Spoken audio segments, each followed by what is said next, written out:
try to do this pretty quickly. So I don't think we're going to finish this one tonight. I'm going to probably go for about an hour. We'll see how far we get into the book. I want to stop at a reasonable stopping place. So we will be continuing the same book next time. I also think I'm going to read the foreword to this book. It's not important, but I find it really entertaining. The bell thing, like, exactly, the bell thing. I don't think that this one needs any disclaimers. Last week I know we had some violence in the story, and for the record, I didn't wind up posting that one on YouTube just because there were a few things in there that shouldn't have been, and I don't think I can edit them all out, so that's not going up, unfortunately. This one I do hope to put up there, so you shouldn't have to worry if you miss part of the story tonight. That one should be getting posted. This one should be getting posted on YouTube, unless I screw something up again.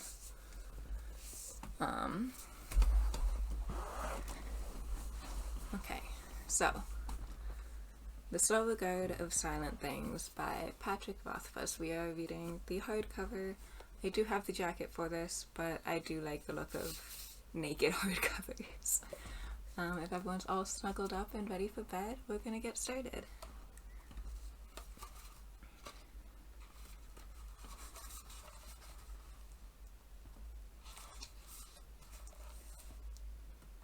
So, starting with the foreword.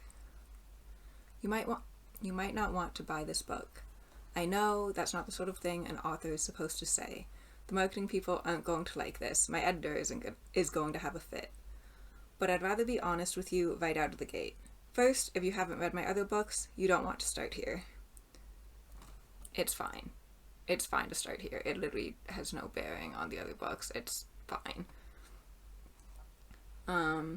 My first two books are The Name of the Wind and The Wise Man's Fear. If you're curious to try my writing, start there. They're the best introductions to my world. This book deals with Auri, one of the characters from the series. Without the context of those books, you're probably going to feel pretty lost. You're not. There's no storyline in this book. It's fine. I wish I had a candle further behind me to light the back of this book. I can read this way. I'm so smart. Second, even if you have read my other books, I think it's only fair to warn you that this is a bit of a strange story. I don't go in for spoilers, but suffice to say that this one is different. It doesn't do a lot of the things a classic story is supposed to do. And if you're looking for a continuation of Kvoth's storyline, you're not going to find it here. On the other hand, if you'd like to learn more about Auri, this story has a lot to offer. If you love words and mysteries and secrets, if you're curious about the Underthing and alchemy, if you want to know more about the hidden turnings of my world, well, this book might be for you. I guess I use a couple things from world building that are relevant to the book that might be a little confusing without it, but I think you'll probably be fine. But in case anyone would like, there are pictures in this book. So here is Auri. She is underground and looking up through, I think, like a grate. I love Auri. She's my favorite character in the books. So I love that there's a book that just expands on her world a little bit.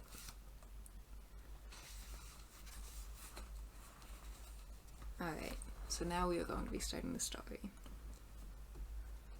The far below bottom of things. When Auri woke, she knew that she had 7 days. Yes, she was quite sure of it. He would come for a visit on the 7th day.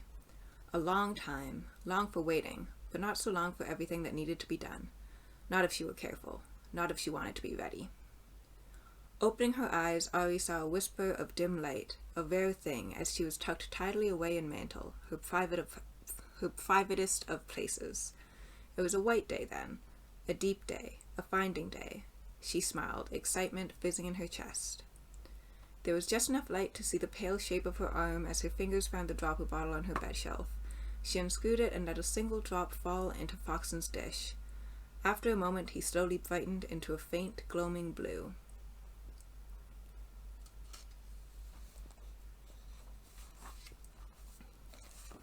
Moving carefully, Auri pushed back her blanket so it wouldn't touch the floor.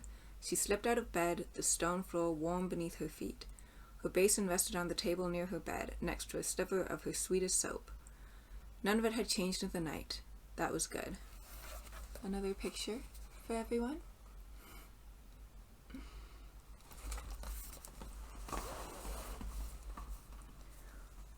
Auri squeezed another drop directly onto Foxen. She hesitated, then grinned, and let a third drop fall. No half measures on a finding day. She gathered up her blanket then, folding and folding it up, carefully tucking it under her chin to keep it from brushing against the floor. Foxen's light continued to swell. First the merest flickering, a fleck, a distant star.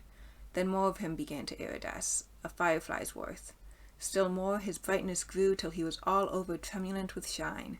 Then he sat proudly in his dish, looking like a blue-green ember slightly larger than a coin. She smiled at him while he roused himself the rest of the way, and he filled all of Mantle with his truest, brightest blue-white light. Then Auri looked around. She saw her perfect bed, just her size, just so. She checked her sitting chair, her cedar box, her tiny silver cup. The fireplace was empty, and above that was the mantelpiece, her yellow leaf, her box of stone, her grey glass jar with sweet dried lavender inside.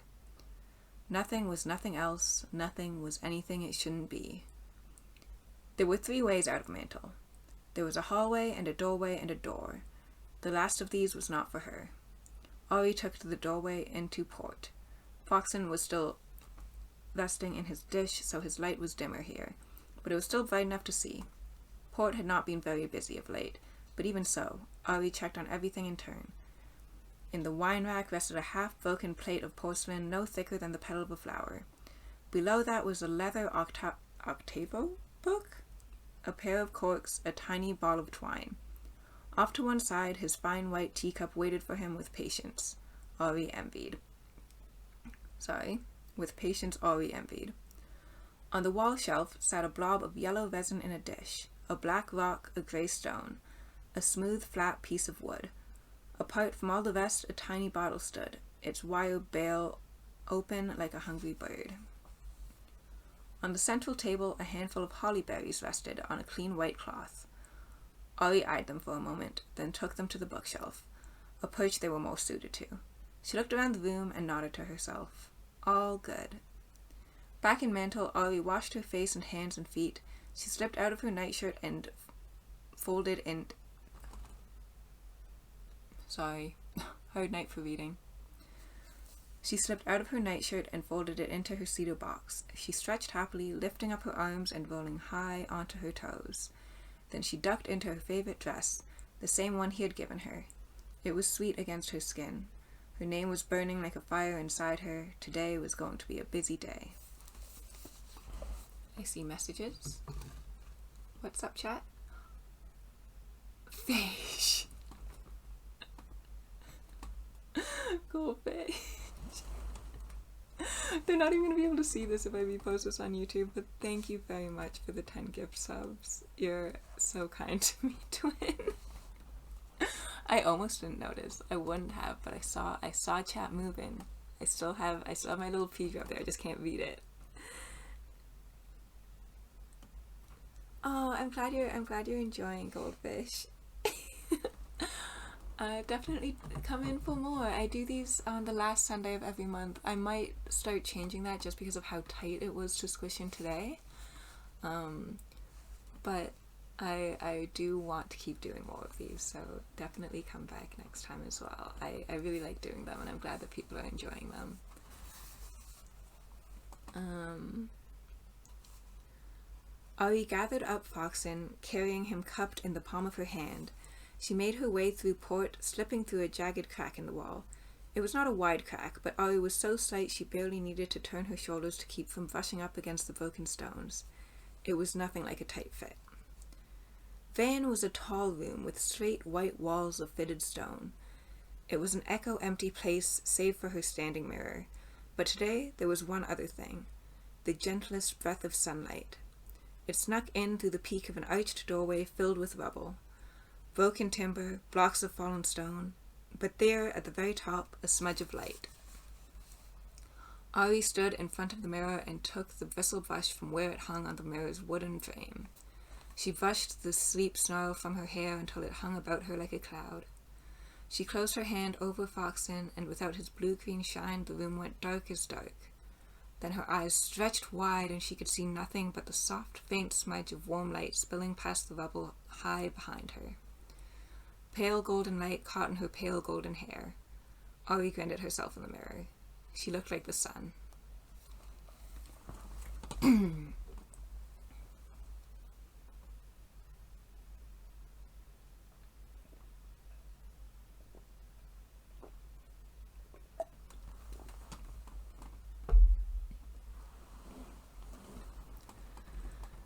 Lifting her head, she uncovered Foxen and skipped quickly off into the sprawling maze of rubric.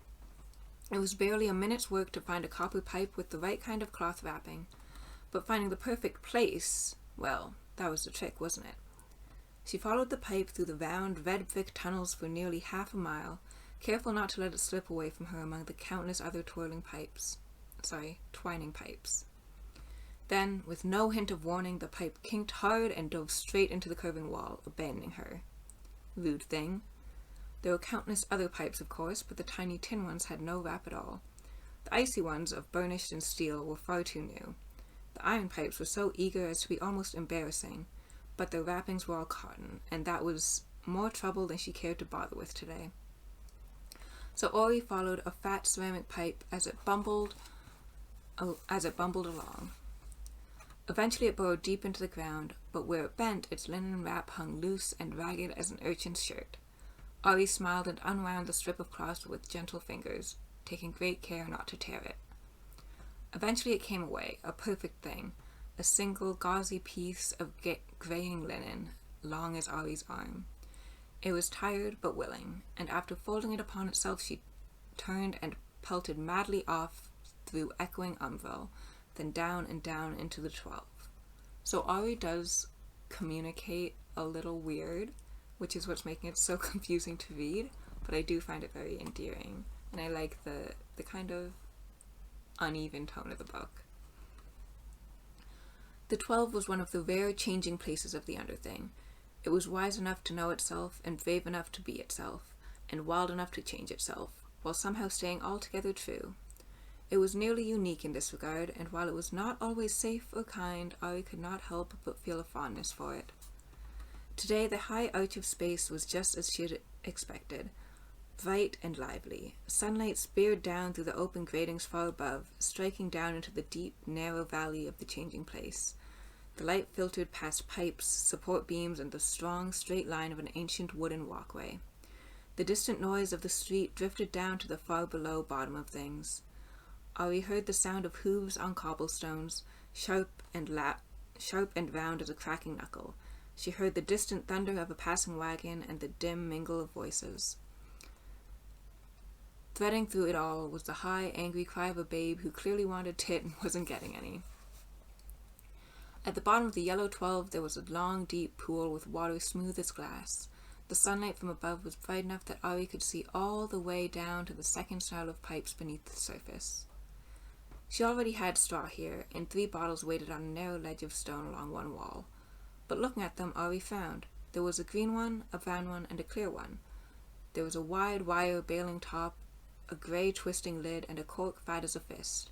They were all different shapes and sizes, but none of them were quite right. Exasperated, Auri threw her hands into the air. So she ran back to Mantle, her bare feet slapping on the stone. Once there, she eyed the grey glass bottle with the lavender inside. She picked it up, looked it over carefully, then set it back down in its proper place before she scampered out again. Auri hurried through port, heading out by way of the slanting doorway this time, rather than the crack in the wall. She twisted up through Withy, Foxen throwing wild shadows on the walls. As she ran, her hair streamed out behind her like a banner. She took the spiraling stairs through Darkhouse, down and around, down and around. When she finally heard moving water and the tink of glass, she knew she had crossed the threshold into Clinks. Soon, Foxen's light reflected off the rolling pool of black water that swallowed the bottom of the spiraling stairs. There were 2 bottles perched in a shallow niche there, one blue and narrow, one green and squat. Auri tilted her head and closed one eye, then reached out to touch the green one with 2 fingers. She grinned, snatched it up, and ran back up the stairs. Heading back, she went through vaults for a change of air. Running down the hall, she sprang over the first deep fissure in the broken floor as lethally as a dancer. I never knew how to say that word. In the second crack, she leapt as lightly as a bird. The third, she jumped as wildly as a pretty girl who looked like the sun. She came into the yellow 12, all puffed and panting. As she caught her breath, she tucked Foxen in the green bottle, patted him carefully with straw, and locked down the hasp against the rubber gasket, sealing the lid down tight. She held it up to her face, then grinned and kissed the bottle before setting it carefully by the edge of the pool. Here is a picture as well for where she was running through. Wait, which way? There we go.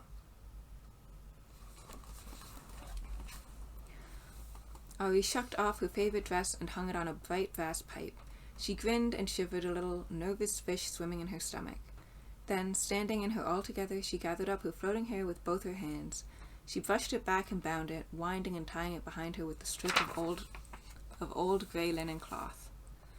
When she was done, it made a long tail that hung down to the small of her back. Arms held close against her chest, Auri took 2 tiny steps to stand beside the pool. She dipped a toe into the water, then her whole foot. She grinned at the feel of it, chill and sweet as peppermint. Then she lowered herself down, both legs dangling in the water. Auri balanced for a moment, holding her naked self up with both hands, away from the cold stone lip at the edge of the pool. But there was no avoiding it, so Auri puckered up and settled herself the rest of the way down. There was nothing peppermint about the cold stone edge. It was a dull, blunt bite against her tender, altogether hindmost self. She turned herself around then and began to lower herself into the water. She went slowly, tickling around with her feet until she found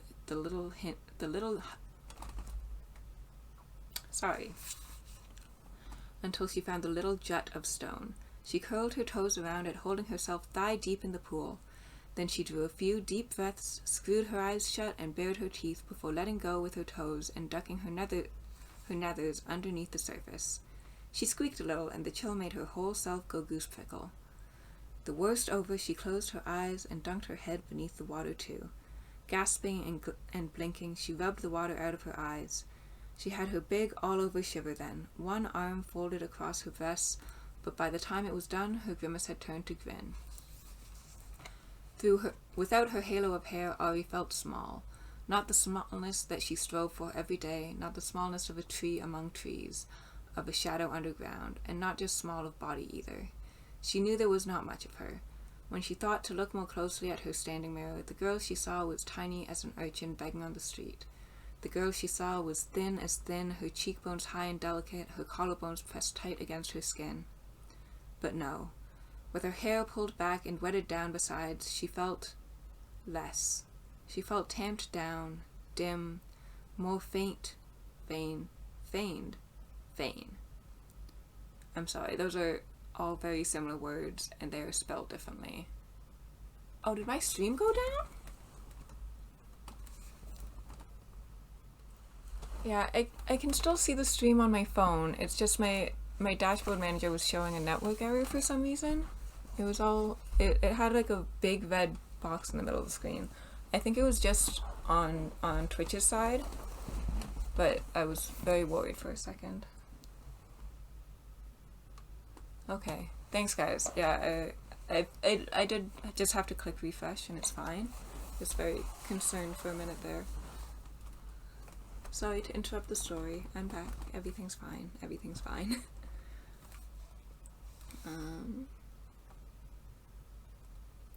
Yes, so all of those words sound very similar, but I promise they're different in the book. I'm not going to spell them all for you, alright? Just trust me that it's very witty wordplay. It would have been pure unpleasant without the perfect strip of linen. If not for that, she wouldn't merely feel like a wick rolled down, she would be downright guttery. It was worth it doing things the proper way. Finally, the last of her trembling stopped. The fish was still turning in her stomach, but her grin was eager. The golden daylight from above struck down into the pool, straight and bright and steady as a spear. Auri drew a deep breath, then pushed it out, wriggling her toes. She took another deep breath and let it out more slowly. Then a third breath. Auri gripped the neck of Foxen's bottle in one hand, let go of the stone edge of the pool, and dove beneath the water.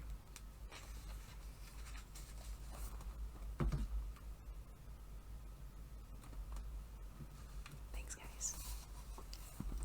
The angle of the light was perfect, and Auri saw the first pipe tangle clear as anything. Minnow quick, she turned and glided smoothly through, not letting any of them touch her. Below that was the second snarl. She pushed an old iron pipe with her foot to keep moving downward, then tugged a valve with her free hand as she went past, changing speed and sliding through the narrow space between two wrist-thick copper pipes. The spear light faded as she sank, leaving only Foxen's blue-green glow. But his light was muted here, filtered through straw and water and the thick green glass. Auri made her mouth a perfect O and puffed out 2 quick bursts of bubbles. The pressure grew as she went deeper, shapes looming dimly by her in the dark. An old walkway, a tilting slab of rock, an ancient algae-covered wooden beam. Her outstretched fingers found the bottom sooner than her eyes, and Auri swept her hand across the half-seen surface of the smooth stone floor. Back and forth, quick but wary. Sometimes there were sharp things here. Then her fingers closed on something long and smooth. A stick? She tucked it underneath her arm and let herself begin to float back up toward the distant light. Her free hand found familiar pipes, pulling and steering, twisting through the maze of half-seen shapes. Her lungs began to ache a bit, and she released a stream of bubbles as she rose. Her face broke the surface near the edge, and in the golden light she saw what she had found. A clean, white bone. Long, but not a leg. An arm. The prima axial. She ran her fingers down the length of it and felt a tiny seam that ran all round it like a ring, showing it had broken and long healed. It was full of pleasant shadows.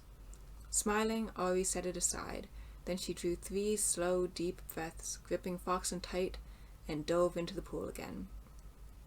This time she got her foot wedged tight between 2 pipes around the second tangle. Bad luck. She scowled and tugged, and after half a moment managed to pull free. She blew half her lungful out and kicked hard, dropping like a stone down into the black below. Despite the bad start, this was an easy catch. Her fingers found a tangle of something or other before they even touched the bottom. She had no guess what it might be. Something metal, something slick and something hard, all jumbled up together. She gathered it close to her chest and started up again. This time she couldn't tuck her find beneath her arm for fear she'd lose some piece of it. So Auri nestled Foxen's bottle in the crook of her arm and pulled herself along with her left hand. It felt good, balanced, and she broke the surface, not even needing to blow the rest of her bubbles.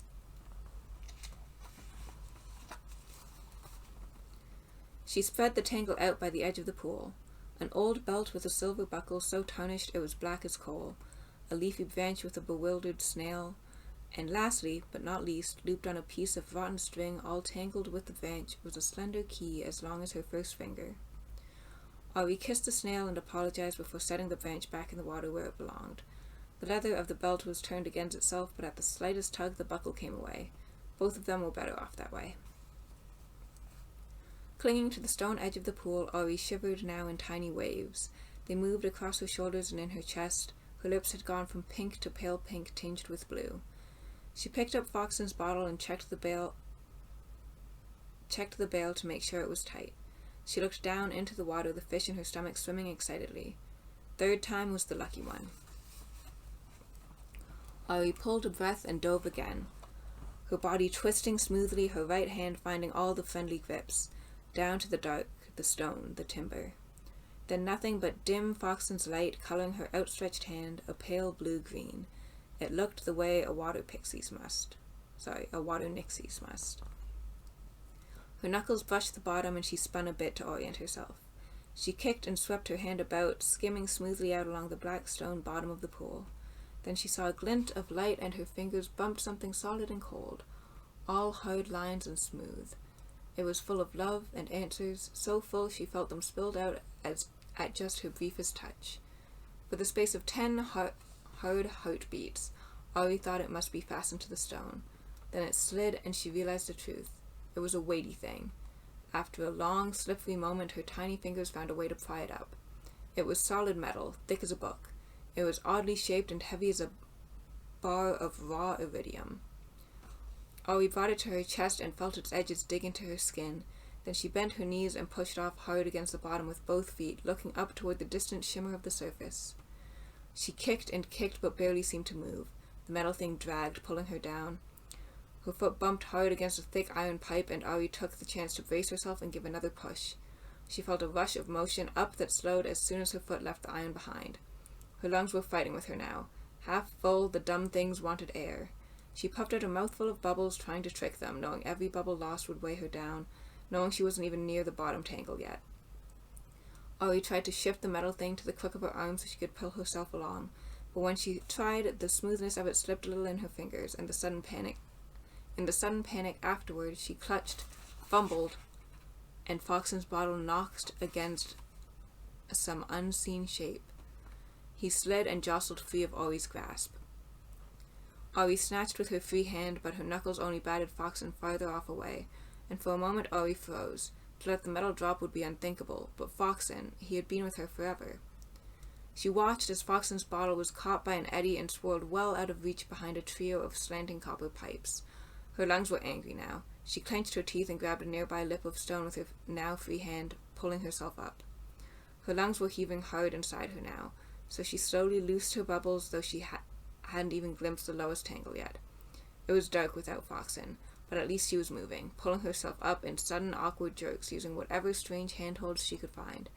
She kicked, but there was little to be gained from that, burdened as she was with the heavy lump of sharp, hard love she held so tightly to her chest.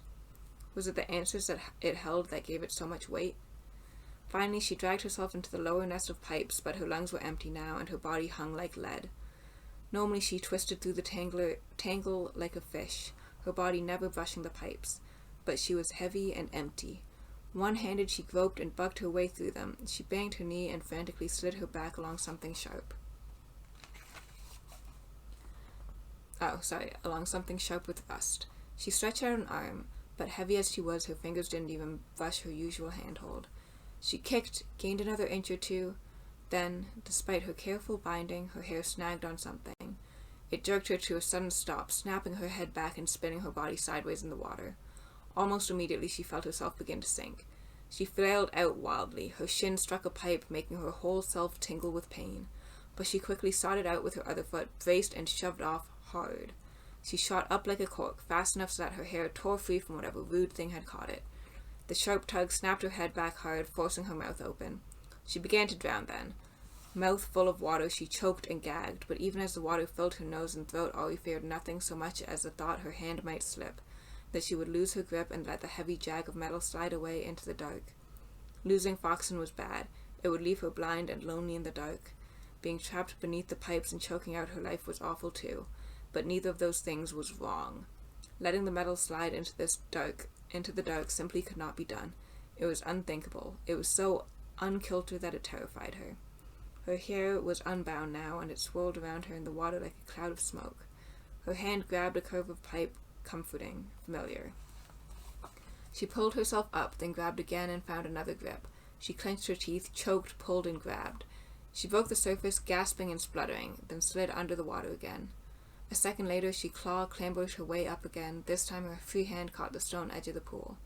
Auri heaved the thing out of the water, and it struck the stone floor with the sound of a bell. It was a bright brass gear, big as a platter, thicker than her thumb with some to spare. It had a hole in the middle, 9 teeth, and a jagged gap where a 10th had long ago been torn away. It was full of true answers and love and hearthlight. It was beautiful. So you can see what the gear looked like that she almost died for. I love Auri. She is everything I aspire to be as a character, which is just unreasonably quirky and just likes things that feel right. Wears dresses or nothing at all.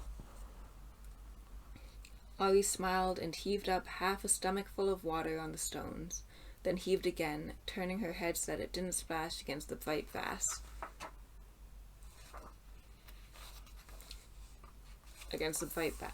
Gear. She coughed then, took a mouthful of water and spat it back into the pool. The vast gear lay heavy as a heart on the cold stones of the yellow 12. The light from up above made the surface of it shimmering and gold. It looked like a piece of sun she'd brought up from the deep. Auri coughed again and shivered. Then she reached out and touched it with one finger. She smiled to look at it.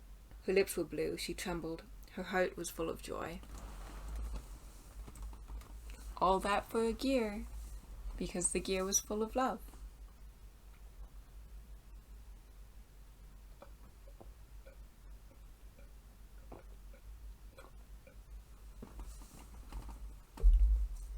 Auri is a little freak and I love her.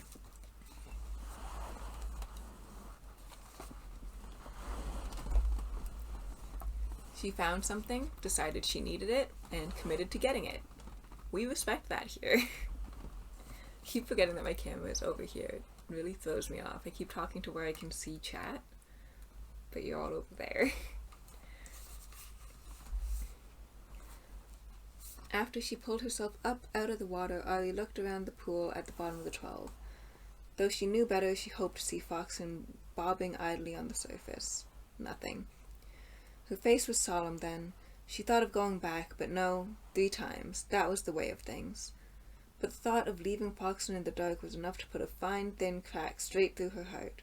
To lose him after all this time. Then Auri caught a glimpse of something deep below the surface. A glint. A glow. She grinned. Foxen looked for all the world like a great bulbous firefly as he bobbled and bumped his slow way slowly up through all the tangled pipes.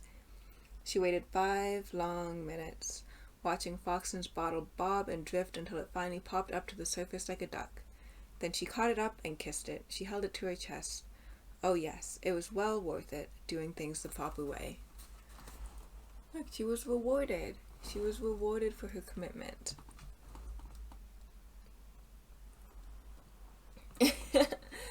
Good morning, Neo. Yes, we are in peak cozy time. Cuddle up, go back to sleep. I know you didn't get enough tonight. This is the perfect time. Yeah, she does have big Fae vibes. Even the way that she talks about her name, like it's a sentient thing. Everything about her as a weird little freak, her commitment to doing things right. She also has a very neurodivergent vibe, but I appreciate that. I think that works a lot better in a fantasy setting than it does in a modern world. Modern world is not friendly to neurodivergence, but fantasy should be, especially older time stuff where things were a little more adaptable. Depending on the time period, obviously. First things first. Auri freed Foxen from the bottle and set it next to the others on the wall. Then she headed down to Clink's and rinsed herself in the rolling water there. Then she washed herself using up the slender remnant of a cake of soap that smelled of cinnamon fruit and summer. After soaping and scrubbing and cleaning her hair, Auri dove into the endless black water of Clink's to rinse herself one final time. Under the surface, something brushed against her. Something slick and heavy pressed its moving weight against her leg. It did not bother her. Whatever it was in its proper place, and so was she. Things were just as they should be. Dripping clean and wringing out her hair, Auri headed off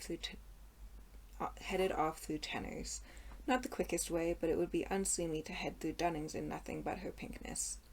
But even taking the longer way, it wasn't long before she turned the corner into Baker's, wet feet slapping on the stone.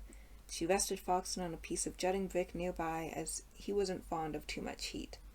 The thick steel pipes along the tunnel's wall were too hot to stand near today, and the walls and floor had been baking until they too were all quickly with heat.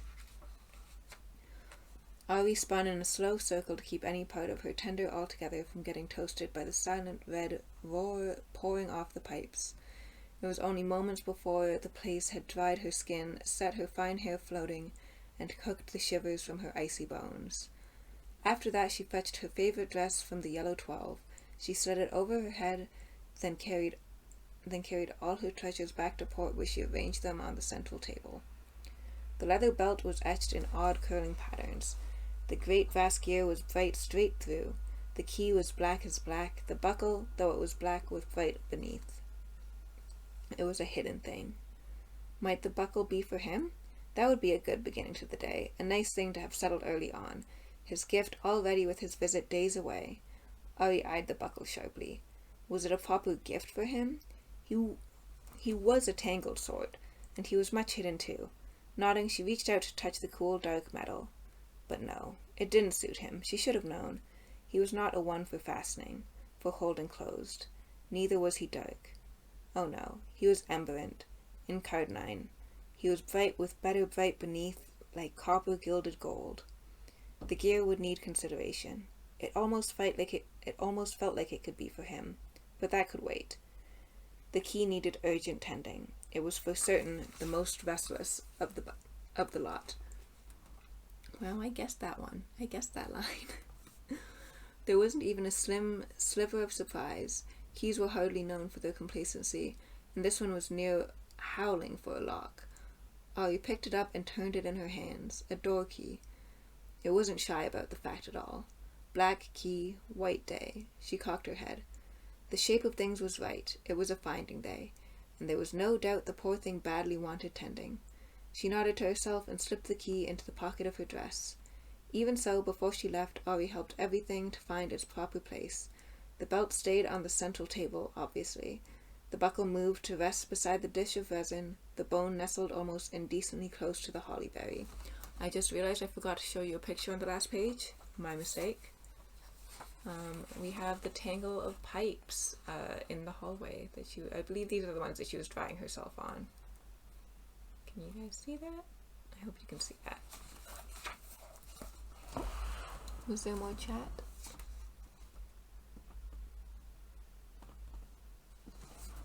Oh, there was quite a bit more chat, I see. Hold on.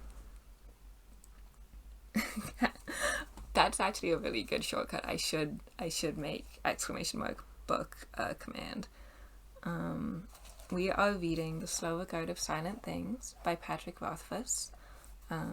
It is a kind of spin-off story on one of my favorite characters from the Kingkiller Chronicles. It doesn't really have a plot. I mean, it kind of does, but there's no real, major rise in conflict or anything like that. It's a very calming, cozy book. Slab is asleep. No one disrupts Slab. Yeah, no, I'm an incredible storyteller, on par with George R.R. Martin and Patrick Rothfuss, who I consider contemporaries.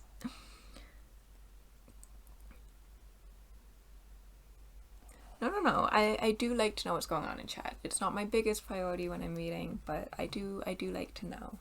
And I do see your hydrate, John. Thank you.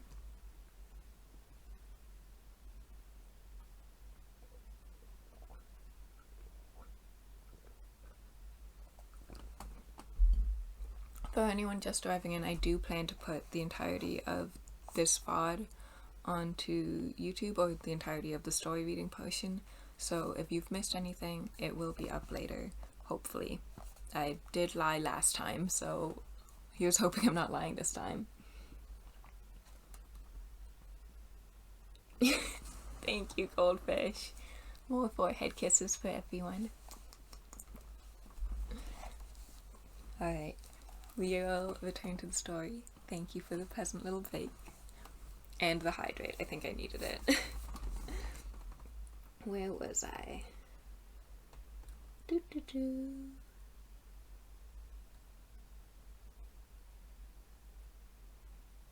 bone nestled almost indecently close to the hollyberry. There it is. Alright.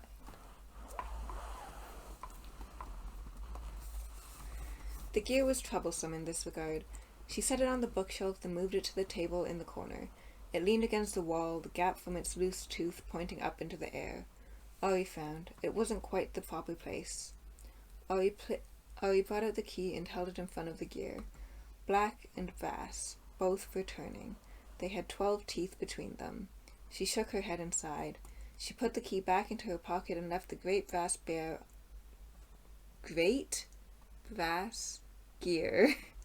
on the bookshelf. It wasn't the proper place for it, but it was the best that she could do for now. Bora was closest, so Auri hurried there. ducking her head through the low stone doorways until she came in the first of its doors. Standing there, Auri cupped Foxen in her palm and huffed a gentle breath onto him, fanning his light. The wooden door was huge and grey with age, its hinges hardly more than flaking rust. She drew the key out of her pocket and held it out in front of her, between herself and the great grey door. She looked back and forth between them, then turned and padded away. 3 left turns and through a broken window to the second door, also odd and grey, but larger than the first. Here she barely needed to glance at them before she knew the truth. This wasn't right. These weren't the proper doors. Where then? Tenner's? Black door? She shivered. Not Black door. Not on a white day. Wanes instead.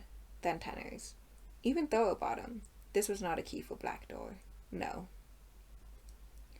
Auri hurried through Rubric, turning left twice and right twice for balance, making sure to never follow any of the pipes too far lest she offend. Next came Greeley, with its twisting ways and its sulphurant smell.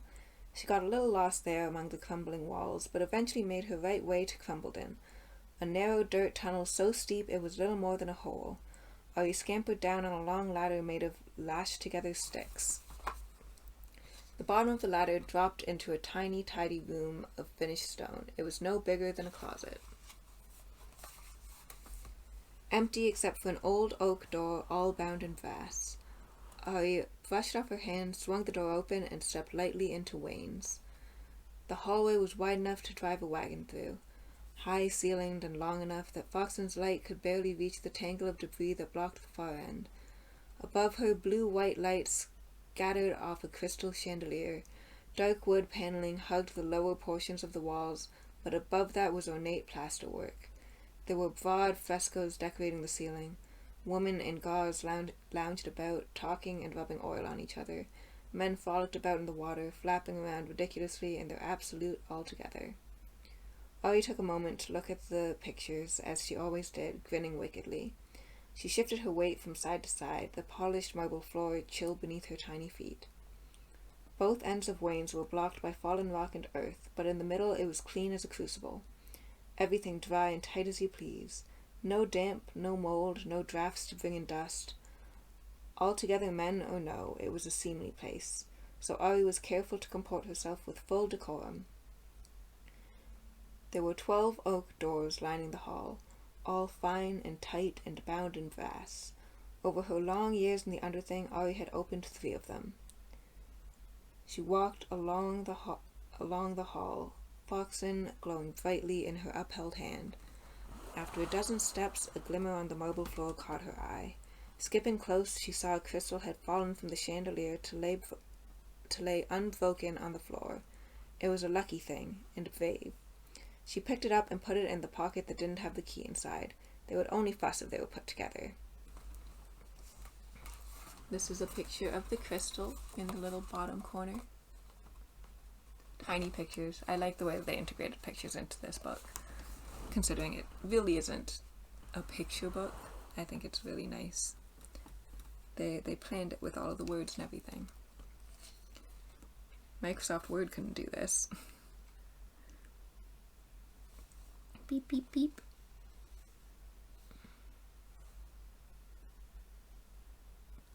It wasn't the 3rd door or the 7th. Auri was already planning her route down to Thorough Bottom when she spied the 9th door. It was waiting, eager. The latch turned and the door eased smoothly open on silent hinges. Auri stepped inside, pulled the key from her pocket, and kissed it before she laid it carefully on an empty table just inside the door.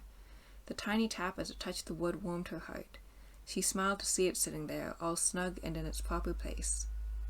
It was a sitting room, very fine. Auri sat Foxen in a wall sconce and went to have a careful look around. A tall velvet chair, a low wooden table, a plush couch on a plush carpet. In the corner was a tiny cart filled with glasses and bottles. They were very dignified. There was something wrong with the room. Nothing looming, nothing like in the 12 or Faceling. No, this was a good place. A nearly perfect place. Everything was almost. If this hadn't been a white day, with everything done properly, she might not have been able to tell something was amiss. Still, it was, and she did.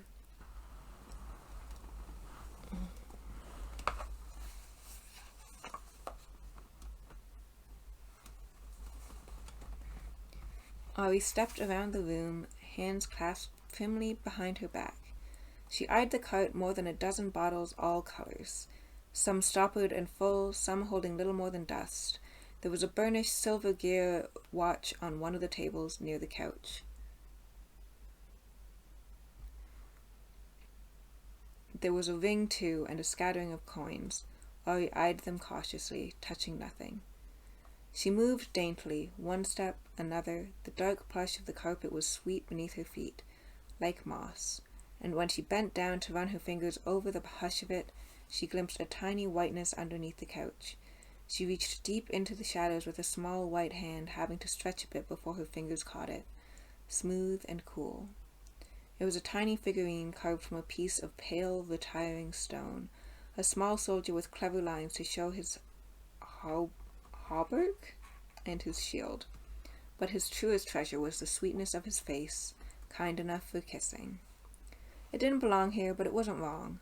Or rather, it wasn't what was wrong with the room. The poor thing was simply lost. Auri smiled and put the doll in her pocket with the crystal. It was then she felt a tiny bump beneath one foot. She pulled up the edge of the carpet and rolled it back, and found a small bone button underneath. Auri eyed it for a long moment before giving it an understanding smile. That wasn't it either. The button was just as it should be. Moving carefully, she lay the carpet back exactly as she'd found it, patting it into place with her hands. She looked around the room again. It was a good place, and almost entirely as it ought to be. There wasn't really anything for her to do here. It was startling, really, as the place had obviously been alone for ages without anyone tending to it. Even so, there was something wrong, some lack, some tiny thing like a single cricket legging madly in the night. A second door sat on the other side of the room, eager to be opened. She worked the latch, walked through a hallway, only to come to the foot of a set of stairs. There she looked around with some surprise. She had thought that she was still in Wanes, but clearly not. This was a different place entirely. Auri's heart beat faster then. It had been ages since she'd come on somewhere wholly new, a place that dared to be entirely itself. Still, carefully, in Foxen's steady light, Auri looked closely at the walls and ceiling. A few cracks, but nothing thicker than a thumb. A few small stones had fallen, and there was dirt and mortar on the steps as well. The walls were bare and slightly condescending. No, she had obviously left Wanes behind. She ran a hand over the stones of the steps. The first few were solid, but the fourth was loose, as were the 6th and 7th, and the 10th. There was a landing halfway up where the stairway turned back upon itself. There was a door, but it was terribly bashful, so Auri politely pretended not to see it. She made her careful way up the second flight of steps and found half of them were also loose or prone to tipping. Then she went back down the stairs, making sure she found all the shifting stones. She hadn't. It was terribly exciting. The place was tricky as a drunken tinker and a little sly. It had a temper, too. It would be hard to find a place less like a garden path. Some places had names, some places changed, or they were shy about their names. Some places had no names at all, and that was always sad. It was one thing to be private, but to have no name at all? How terrible. How lonely. Auri made her way up the stairs a second time, testing each one with her feet, avoiding the spots she knew were bad. As she climbed, she couldn't tell what sort of place this was. Shy or secret, lost or lonely. A puzzling place. It made her grin all the wider. At the top of the stairs, the ceiling had collapsed, but there was a gap made by a broken wall. Auri stepped through and found herself grinning with the thrill of it. Another new place. 2 in one day. Her bare feet shifted back and forth on the gritty stone floor, almost dancing with excitement. This place was not so coy as the stairwell. Its name was Tumville. It was scattered, and half fallen, and half fell. And half full. There was so much to see. Where the shadows fall really cuts off some of the letters. I am having a good read, Maddie. Welcome in. Thank you very much. We are reading through The Slow Regard of Silent Things by Patrick Rothfuss today, and we will likely be continuing it on our next stream as well, or our next cozy stream, which will be at the end of May. I have not a clue where I was. There was so much to see. Half the ceiling had fallen in, and everything was covered in dust. but for all its fallen stone, it was dry and tight. No damp, just dust and stiff air. More than half the room was a solid mass of fallen earth and stone and timber. The remnants of a four-post bed lay crushed beneath the wreckage. In the unfallen portion of the room there was a triune mirror vanity, and a dark wooden wardrobe taller than a tall woman standing on her toes. Auri peered shyly through the wardrobe's half-open doors. She glimpsed a dozen dresses there, all velvet and embroidery, shoes, a robe of silk, some gauzy bits of the sort the women wore in the frescoes down in Wanes. The vanity was a rakish thing, a garrulous and unashamed. The top was scattered with pots of powders, small brushes, sticks of eye paint, bracelets and rings, combs of horn and ivory and wood. There were pins and pens and a dozen bottles, some substantial, some delicate as petals. It was in startling disarray. Everything resting atop the vanity was somehow askew. Powders were spilled, bottles toppled, the dish of pins all higgledy-piggledy. Disheveled or no, Auri couldn't help but take a liking to the thing, gruff and bawdy as it was. She sat firmly on the edge of the straight-backed chair. She ran her fingers through her floating hair and smiled to see herself reflected in a triptych. There was a door, too, opposite the broken wall. It was half buried by a broken beam and blocks of shattered stone, but hidden as it wasn't shy. There was a door, too, opposite the broken wall. It was half buried by a broken beam and blocks of shattered stone, but hidden as it wasn't shy.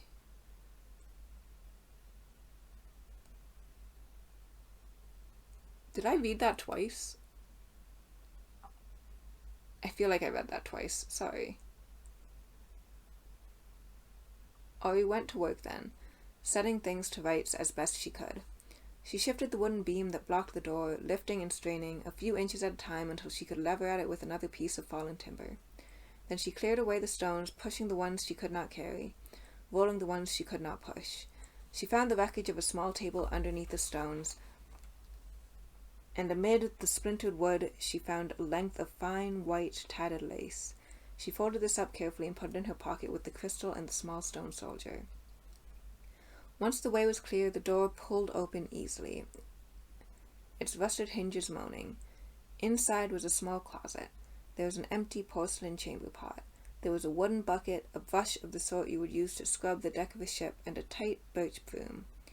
On the back of the door hung 2 empty linen sacks. The smaller of these was anxious to be about its business, so Auri smiled and tucked it in a pocket by itself. The broom was eager after being trapped so long, so Auri brought it out and set to sweeping, brushing ancient dust and earth into a tidy pile. After that it was still restless, so Auri went to sweep the unnamed stair as well. She brought Foxen with, of course. She would hardly trust a place like that to behave in the dark. But since the proper birching of the place required 2 hands, Auri tied Foxen to a long lock of her hanging hair. Foxen's dignity was somewhat bruised by this, and Auri kissed him in sincere apology for the affront. But they both knew he took a certain secret joy from swinging wildly all about, making the shadows spin and skirl. So for a while he hung and swung. Auri took care not to notice any undue exuberance on his part while she gave the unnamed stair a brisk once-over. Up and down, then up again. The tight birch broom flicked and tickled the stone steps clear of fallen rocks and grit and dust. They were flattered by the attention while remaining entirely coy. After returning the broom to the closet, Auri brought out the chamber pot and set it near the wardrobe. She spun it slightly so it faced the proper way. Picture of the broom for everybody. I see a chat. I did read it twice. Listen, sometimes reading is hard. We have made it through a surprising chunk of this book already. Maybe this will only take 2 streams, we'll see. I'll have to find some more things to read. Charming as it was, the vanity was vexing too. It seemed all askew, but nothing called out for tidying. The only exception was the hairbrush, which she moved to a cunning ruby ring. Auri crossed her arms and stared at the vanity for a long minute. Then she went down on hands and knees and looked at its underside. She opened the drawers and moved the handkerchiefs from the left-hand drawer into the right, then found and moved them back again. Finally, she pushed the entire thing about 2 hand spans to the left and slightly closer to the wall, careful not to let anything tumble to the floor. She slid the Vandy's high-backed chair the same amount, so it still faced the mirrors. Then she picked up the chair and examined the bottoms of its feet before putting it back in place with a tiny shrug. There was a loose stone in the floor next to the wardrobe. Auri prized it up with her fingers, adjusted the small leather sack and piece of wool padding underneath, then slid the stone back into place, tamping it down firmly with the handle of the broom. She tested it with one foot and smiled when it no longer shifted under her weight. Lastly, she opened the wardrobe. She moved the dress of burgundy velvet away from the gown of pale blue silk. She replaced the lid of a tall hat box that had come ajar. She opened the drawer at the bottom of the wardrobe. Her breath caught in her chest then. Folded tidily away at the bottom of the drawer were several perfect sheets, pale and smooth. Auri reached down to touch one and was amazed at the tightness of the weave. So fine her fingers couldn't feel the thread. It was cool and sweet to the touch, like a lover come to kiss her, fresh in from the cold. Auri brushed her hand across the surface. How lovely might it be to sleep on such a sheet, to lay on it and feel the sweetness of it all along her naked skin. She shivered and her fingers curled around the folded edges of the sheet. Hardly realizing what she did, she drew it from its proper place and brought it to her chest. She brushed her lips against its smoothness. There were other sheets beneath it, a treasure trove. Surely enough for a place like Tumville. Besides, she had set so many other things to right. Surely... She looked down at the sheet for a long moment, and while her eyes were all softness and want, her mouth grew firm and furious. No, that was not the way of things. She knew better. She knew perfectly well where the sheet belonged. Auri closed her eyes and put the sheet back in the drawer, shame burning in her chest. She was a greedy thing sometimes, wanting for herself, twisting the world all out of proper shape, pushing everything about with the weight of her desire. She closed the drawer and came to her feet. Looking around, she nodded to herself. She'd made a good beginning here. The Vandy was obviously in need of some attention, but she couldn't taste the nature of it yet.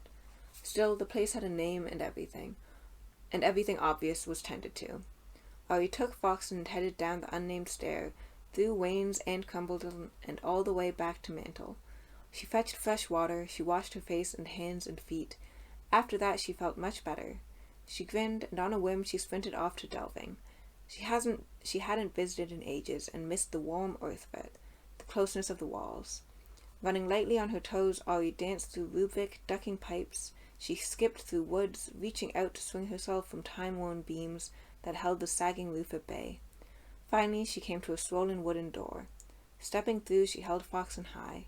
She smelled the air. She grinned. She knew exactly where she was. Everything was just where it should be. We are on page 36, but that does feel like a natural stopping point. I'm just going to check how many pages there are total.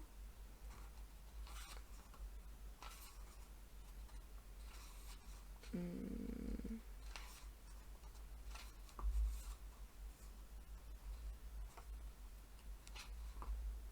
147.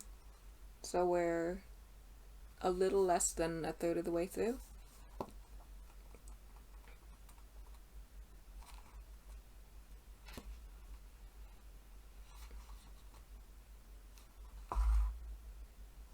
I think we'll do a chapter per cozy stream. I'm just gonna grab a bookmark. Actually, maybe I should check how long it's been. It's not too long. 147 is a pretty small book by my standards, but it's a good length for cozy streams, I think. I am mostly going to be reading short stories, but I feel like this book is so perfect for cozy. I'm going to check how much time we're at.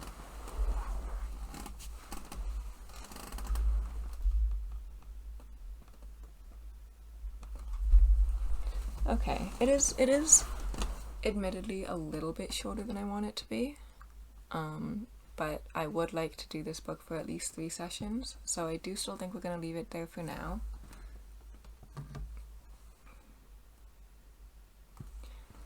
Good. I'm glad that people got very cozy today. I'm glad that people were able to doze off a little bit, even if I cut it a little bit short for actually falling asleep too. Good. I'm really happy. That is what I want these streams to do for people. As usual, we will not be waiting. I find it very disruptive to the vibes that we have going here. And again, if anyone missed anything, especially if you did particularly fall asleep at any point, I will be trying to upload the VOD of the cozy portion of the stream to my YouTube channel.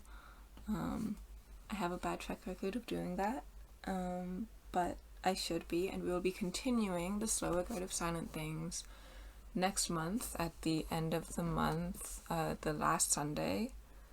Let me see. What is the last Sunday of May?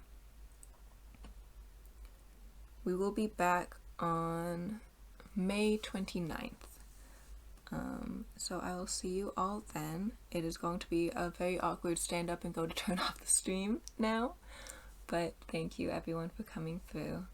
And if I don't see you before then, hopefully I'll see you on May 29th for the rest of the book. Thank you. It was really nice to see everyone again.